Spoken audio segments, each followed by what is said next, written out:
Nagpositibo sa droga ang naarestong suspect sa walang habas na pamamaril sa North Fairview nitong linggo. Patuloy namang tinutugis ang pangunahing suspect sa krimen na inilarawan ng pulisya na armado at peligroso. Saksi si Marisol Abduraman.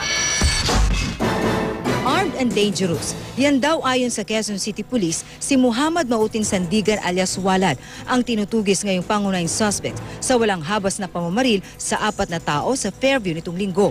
Positibo siyang kinilala ng 3 saksing hawak ng pulisya. May mga kaso na rin noon si Walad kabilang ang murder. Kinilala rin nila ang kasabot niyang si Alcide Mindalano, ang nagmaneho ng motosiklong sakay ni Walad sa pamamaril. Wala ring helmet itong mga to, hindi nakasuot ng helmet. So, maganda rin at hindi nagsuot ng helmet at nakilala. Picture ng mga possible suspects. So, pinpointing, talagang tinuro nila itong si Said at saka si alias Walad. Nahuli kahapon sa follow-up operation si Mindalano, kasama ang 5 iba pa kabilang ang isang menor de edad. Nakuha sa kanilang ilang baril, granada at hinihinalang shabu, pati ang motorsiklong ginamit umano sa pamamaril.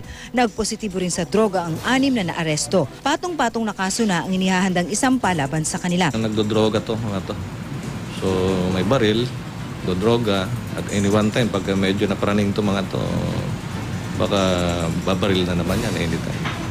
So dapat talaga mahuli at possible earliest time kagad. Hinala ng QCPD, trip lang daw ng mga suspect na mamaril. Posibleng naghiganti rin daw sila sa pulisya dahil sa pagkakaaresto ng ilan nilang kasamahan dahil sa droga. Hi, ito ginawa. Para lang din, parang may papahiyain din. Dalawa kasi yan yung pupuntahan niya. Kung gagawin mo to, ano bang epekto nito? Yung baril na ginamit, 9mm, pareho. That would be subject for cross-match examination kung pareho ano.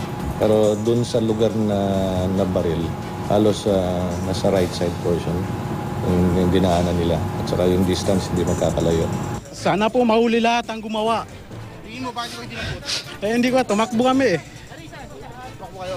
Opo. Tinuturo ng mga ano? Ano nyo, kung ako tuturo, wala akong magagawa. Hindi raw ito ang unang inkwentro ng mga pulis sa grupo na nasangkot din sa nakawan sa lugar. Nag-serve ng Puerto Bares na malayo pa lang, pinaputokan ng mga pulis natin. Tinamaan yung 2 pulis natin. Sa pagkakahuli sa mga suspect, gumaan daw ang loob ng mga naulila ng mga biktima. Sana hanapin pa po nila. Huwag silang tumigil. Hanapin yung taong isa pa pumatay sa kanila. Pero may takot pa rin daw sila. Kaninang umaga kasi pinuntahan daw sila ng isang nagpakilalang pulis pero wala naman palang ipinadala ang QCPD. Sinisiguro lang namin na maayos ang kanilang seguridad. Ano yung mga kailangan nila. At i-assist natin. Umpisa doon sa bahay nila, pagpunta sa korte kung magbibista na.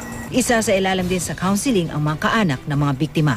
Ako si Marisol Abduraman, ang inyong saksi.